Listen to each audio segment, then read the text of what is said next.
రాజన్న సిరిసిల్ల జిల్లా వేములవాడ శ్రీ రాజరాజేశ్వరి స్వామిని దర్శించుకున్నారు మంత్రి అడ్లూరి లక్ష్మణ్. ఆలయంలో ప్రత్యేక పూజలు చేశారు. తర్వాత తీర్థ ప్రసాదాలు అందజేశారు అర్చకులు. మంత్రికి పూర్ణ కుంభంతో స్వాగతం పలికారు. తర్వాత ప్రభుత్వ విప్ ఆది శ్రీనివాస్తో కలిసి వివిధ అంశాలపై చర్చించారు మంత్రి.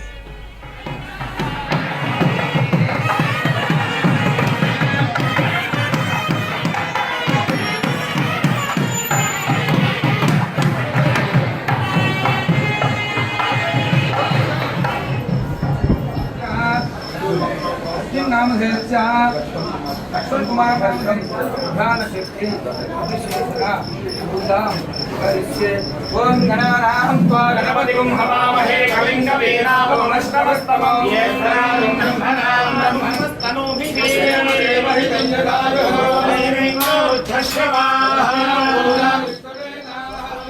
రాజన్న సిరిసిల్ల జిల్లా వేములవాడ శ్రీ రాజరాజేశ్వర స్వామిని దర్శించుకున్నారు మంత్రి అడ్లూరి లక్ష్మణ్. ఆలయంలో ప్రత్యేక పూజలు చేశారు. తర్వాత తీర్థ ప్రసాదాలు అందజేశారు అర్చకులు. మంత్రికి పూర్ణ కుంభంతో స్వాగతం పలికారు. తర్వాత ప్రభుత్వ విప్ ఆది శ్రీనివాస్తో కలిసి వివిధ అంశాలపై చర్చించారు మంత్రి.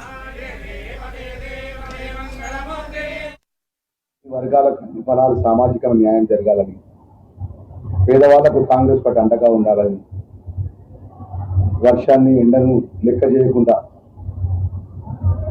ప్రమాదం పొంచి ఉన్నదన్న కూడా లెక్క చేయకుండా కన్యాకుమారి టు కాశ్మీర్ వరకు వేలాది కిలోమీటర్ల పాదయాత్ర భారత్ జోడో కార్యక్రమం చేపట్టిన నేపథ్యంలో ఆ రోజు ఇచ్చిన మాట అఖిల భారత కాంగ్రెస్ పార్టీ మల్లికార్జున ఖార్గే గారు, రాహుల్ గాంధీ గారు, తెలంగాణ ఇచ్చిన సోనియమ్మ తల్లి, ప్రియాంక గాంధీ గారు, మీనాక్షి నటరాజన్ గారు మా ఇన్ఛార్జ్, అదేవిధంగా అఖిల భారత కాంగ్రెస్ పార్టీ ప్రధాన కార్యదర్శి కేసీ వేణుగోపాల్ గారు, మా గౌరవ ముఖ్యమంత్రి గారి యొక్క నేతృత్వంలో, మా గౌరవ పిసిసి అధ్యక్షుడు గారి నేతృత్వంలో, మా జిల్లాకు సంబంధించిన ప్రియతమ మంత్రివర్యులు శ్రీధర్ బాబు గారు కానీ, తుమ్మ ప్రభాకర్ అన్న గారు, మా సహచర మా శాసనసభ్యులు అందరి యొక్క సహకారంతో, మా లక్ష్మణ్ కుమార్ మావాడని యొక్క అభిమానంతో పార్టీ పెద్ద అవకాశం ఇచ్చి దైవ దర్శనానికి మొదటిసారి అమ్మవారిని స్వామివారిని దర్శించుకోవడం జరిగింది.